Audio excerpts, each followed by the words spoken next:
जा रहा हूं कि क्योंकि यहाँ पर हफीजुर रहमान पाशा साहब हैं कि हाल ही में हिंदुस्तान में वक्फ के ऊपर जो वावैला मचा था कि नरेंद्र मोदी की गवर्नमेंट ने वक्फ अमेंडमेंट एक्ट लाते हुए 45 अमेंडमेंट्स किया था, तो उस पर हमारी नाम नेहात मुस्लिम क़यादत ने बड़ा ड्रामाई अंदाज में पूरे हिंदुस्तान में हिंदुस्तान के मुस्लिम पर्सनल लॉ बोर्ड और सियासी कायदीन मेंबर ऑफ पार्लियामेंट ने ये बड़ा हंगामा मचा दिया था। लेकिन बड़े अफसोस के साथ इस बात को मैं आपके सामने कहने में मुझे बड़ा अफसोस हो रहा है कि हिंदुस्तान में Telangana state is the first state to implement Waqf amendment act.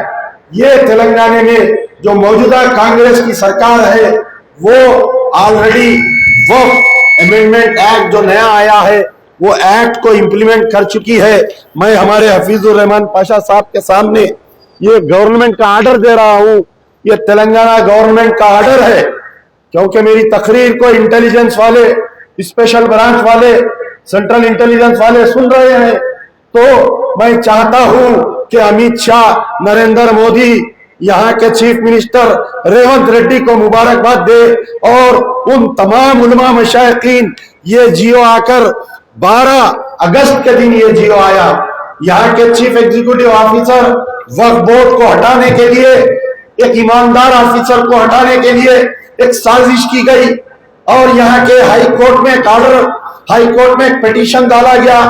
5 अगस्त के दिन एक ऑर्डर आया हाई कोर्ट का कि क्योंकि जो मौजूदा चीफ एग्जीक्यूटिव ऑफिसर है उसका तकर्रुर जो है एडिशनल कलेक्टर रैंक है, as per the new Waqf act होना तो ये चाहिए कि जॉइंट सेक्रेटरी कैडर किसी आदमी को यहाँ पर जो है चीफ एग्जीक्यूटिव ऑफिसर डाला जाना चाहिए।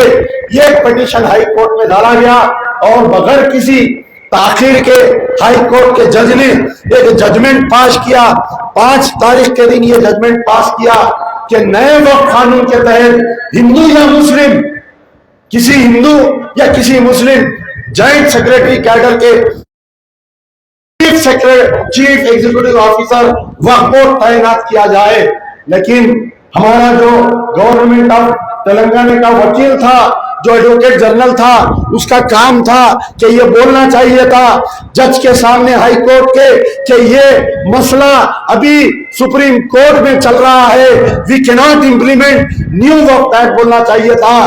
लेकिन यहाँ की कांग्रेस गवर्नमेंट के जो चीफ मिनिस्टर, जिसका वकील यहाँ पर जाके हमारी नुमाइंदगी करता है, वो एडवोकेट जनरल अदालत में खामोश रहा। उसके बाद में 5 तारीख के दिन जजमेंट आता है, 6 तारीख के दिन चीफ एग्जीक्यूटिव ऑफिसर काम करता है क्योंकि उसको ऑर्डर की कॉपी नहीं मिलती। 7 अगस्त के दिन फिर से कंटेम्प्ट नोटिस डाला जाता है, कंटेम्प्ट पिटीशन डाला जाता है। उसके बाद में 7 तारीख के दिन फिर एक जजमेंट आता है। 7 तारीख के दिन 2 जजमेंट आते हैं कंटेम्प्ट नोटिस में कि क्यों इसके अंदर यहाँ पर नए चीफ एग्जीक्यूटिव ऑफिसर हिंदू या मुस्लिम जॉइंट सेक्रेटरी कैडर को क्यों नहीं डाला गया। बड़े अफसोस की बात है, हमारा secretary minority welfare government of Telangana Shafiullah IFS ये ऑर्डर इश्यू करता है डेटेड 12/8/2005। उसके अंदर ये लिखा जाता है कि नए वक्फ कानून के तहत एक हम जॉइंट सेक्रेटरी कैडर के ऑफिसर को डाला जाएगा। तो कहां पर है वो बत्ती गुल मौलाना, कहां पर है वो ह्यूमन चेन एहतजाज करने वाले मौलाना, कहां पर है वो वक्फ संडे मनाने वाले वो सियासतदान, कहां पर है?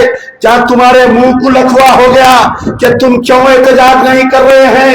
12 अगस्त सितंबर 1 महीना हो गया ये गवर्नमेंट ऑर्डर आकर, लेकिन सब खामोश बैठे हुए हैं। किसकी हिदायत के लिए खामोश बैठे हैं? बड़े माजरत के साथ all India Muslim personal law board के सदर, क्योंकि आपका ताल्लुक भी हैदराबाद से है, पूरे हिंदुस्तान के मुसलमान आपकी तरफ नजर उठाए बैठे हैं। खालिद सैफुल्लाह रहमानी, मौलाना खालिद सैफुल्लाह रहमानी को ये ऑर्डर मैंने व्हाट्सएप के बड़े बड़े उलमा मशाइखीन को मैंने ऑर्डर व्हाट्सएप किया और उनके करीबी लोगों को फोन किया। हालिया में ये हमारा असेंबली इंतखाबात हुआ, मैं चाहता था चाहे मसला असेंबली में उठे, लेकिन ये मसला किसी एमएलए ने असेंबली में नहीं उठाया, अरे गैरों से कोई शिकायत नहीं, लेकिन तुमसे उम्मीद थी, मजलिस इत्तेहादुल मुस्लिमीन के एमएलए से ये उम्मीद थी कि हंगामा कर देंगे असेंबली में, और वो कहां पर है? वो राहुल गांधी कहां पर है? वो मोहब्बत की दुकान कहां पर है? हमने तो पीवी नरसिम्हा राव की कांग्रेस को वोट नहीं दिया, हमने राहुल गांधी की कांग्रेस को वोट दिया, हमने प्रियंका गांधी की कांग्रेस को वोट दिया, हमने सोनिया गांधी की कांग्रेस को वोट दिया।